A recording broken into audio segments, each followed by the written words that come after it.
those things. All right, so let's get into this Andrew Tate video. Tell me if y'all agree with his take on what is going on with immigration in America. Do you see this as what's happening? The native brokies want too much money for their time and energy, or they want health care, or they want work standards. So when you have something like immigration, what it basically is the super rich. All right, so just to give context, he says brokies. Don't take offense to it. It's just a word that he used. It's more of like a mindset, and people who adapt this kind of being broke mindset, not doing the things that are necessary to climb out of whatever hole that you're in, that just have this victimhood mentality, all this stuff. So let's just preface it with that. So when you have something like immigration, what it basically is the super rich people saying, I need more brokey time and energy. But the brokies, the native brokies, want too much money for their time and energy, or they want health care, or they want work standards, pensions, or they want pensions. No, I need pure slavery. So this is what he's saying. And y'all tell me if y'all believe that it's true. He's saying that the reason why a lot of the Democrats want to bring in a lot of these migrants, and we talked about this on the show before, is because they need a new base of supporters.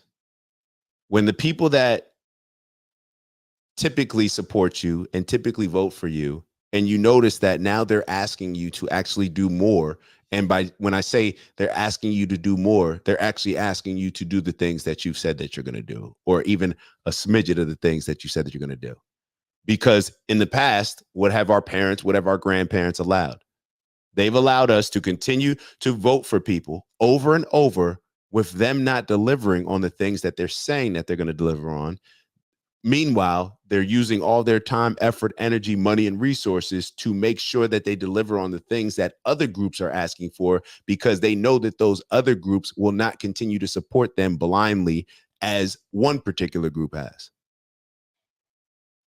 So now when the groups are starting to ask for, hey, we need more of this, what does it do? It becomes too expensive. We need less.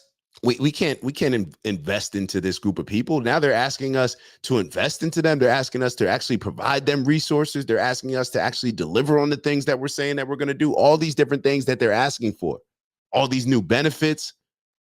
It could be a higher minimum wage. They're asking for all these things. They're demanding all these things based on y'all telling them and feeding them BS with all this victimhood and oppression talk and all this other stuff. Now this group is asking for stuff. So what do we need to do? Well, we can't actually deliver on those things. Let's just bring another group in. Let's just bring in another group in who we can entice with less. Matter of fact, we'll use the taxpayers' money to incentivize and to become more attractive to this particular group. We're going to use the money. We're not going to use our own money. We're going to use the money of the taxpayers to bring in illegal people. So therefore, now we'll have a new group of people that will pledge their allegiance to us based on us bringing them from whatever terrible condition situations they had previously into America. And we're not just going to bring them here. We're going to set them up nice and, make sure that they can enjoy and embrace the American dream. I need slaves. So government, we would like you, using their money, we're going to give you lots of money to let in lots of immigrants so that the brokey bubble inflates with super brokies. Super brokies, right. Shall I draw one? Yeah. How racist can I make this drawing? As racist as possible, please. Right, sure. Super brokies, so that we can get the super brokies to do what we want, so I can get further up the rich scale. That's effectively what's happening. Now, when they bring in the super brokies, this is very bad for the brokies, because the brokies now are less valuable, their time is worth less, their wages go down, plus they have to live amongst the super brokies. But the rich people don't care about that, because the rich people don't live anywhere near the super brokies. Remember when Trump said black jobs and everybody got upset? Remember when Trump said black jobs and everybody got upset? We're going to see if there were some black jobs.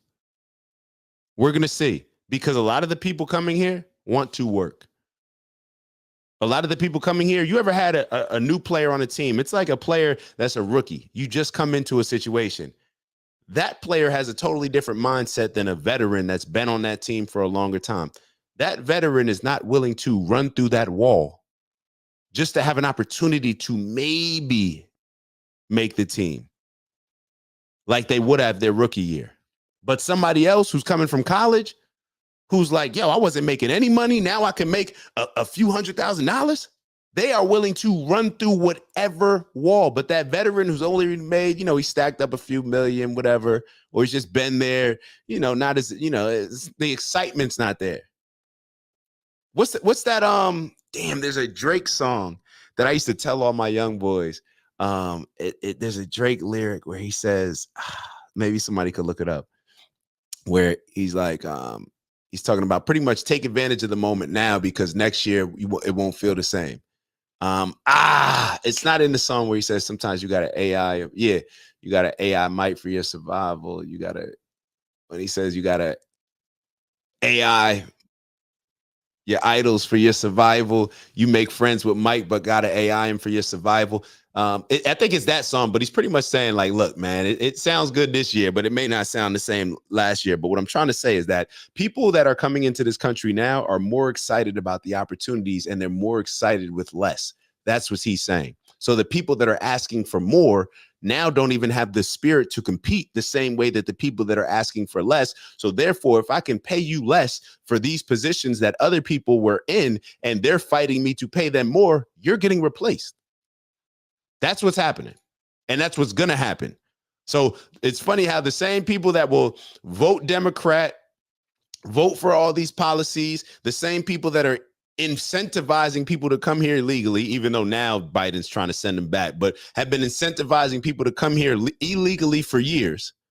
Anybody that comes here is to compete. And this is the thing, when you don't play sports, maybe you don't understand this mindset. But if I play running back on a team and somebody else comes in and other players and we combine with another team, they have a running back. They have other running backs. Now they're competing. So we're bringing in more people to compete with us. But who is it going to benefit? It's going to benefit the people at the top.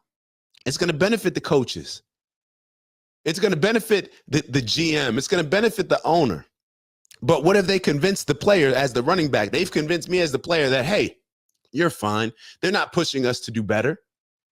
They're pushing us to embrace victimhood. Now we got to compete with somebody after they convince us to embrace this victimhood. And that, hey, we're entitled to not work as hard as everybody else. We're entitled to not have merit-based programs. We're entitled to just get in based on DEI. We're entitled to all these things. Now we have people that are not used to competing, getting ready to compete with people that are willing to run through a wall for less money to compete against us. We'll see how it goes. Rich people live separate. So the rich people are asking the government to bring in all these immigrants so that they can get richer, the poor can end up poorer, and the poor areas become terrible, and the rich places stay fine. What's actually interesting is the poor areas stay terrible. The rich areas aren't affected. When we see what's going on with these gangs in Colorado when they're taking over these buildings, do you think that any politician or anybody successful and with a lot of money is living in these buildings? No. The very people that are supporting these policies, they're coming into your neighborhood, and these countries aren't sending their greatest. They're not sending their quote unquote best. They're doing what a lot of other countries have been doing. We've talked about this for a while. They're pretty much trying to cleanse their country because another country can use these particular people. So it's like a deal, like, hey, we'll send you people, but we sending y'all these type people, but y'all could use them to y'all advantage. I bet, deal.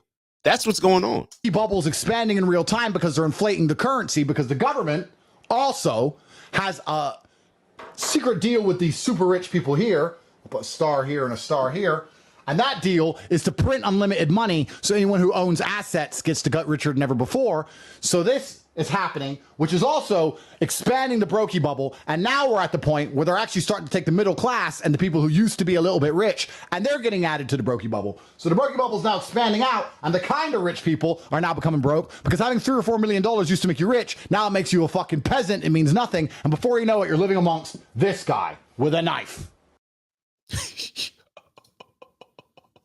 Yo, Tate is hilarious. Tate is hilarious. Let's leave that there. All right, so I think y'all kind of understand the point that he's making. Hopefully y'all understand the point. Never forget, brother, bro. Where's his shirt, man? You focus on the wrong things, man. You focus on the wrong things, brother. All right, let's move on. Let's move on. All right, so I want to move to this article that I saw that my mama sent me. Hold on.